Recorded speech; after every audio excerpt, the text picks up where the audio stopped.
శ్రమలు కాదండి, దేవుని యొక్క మార్గం నుంచి తప్పించేది, దేవుని యొక్క నీతుల నుంచి తప్పించేది. దాన్ని బైబిల్ గ్రంథం ఏం చెప్తుందండి?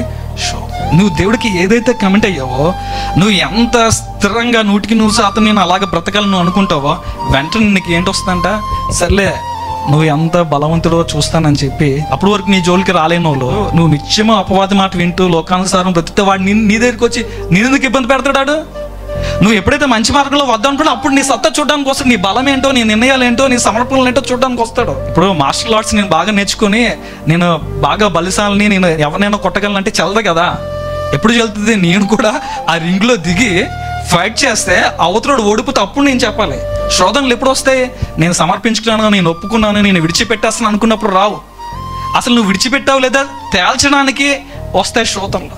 నన్ను ఆ నీతి మార్గంలో నుంచి తప్పించే శోధనలో నా జీవితంలో రానివ్వకుండా ప్రభు వారు ఏం చెప్తున్నాడండి?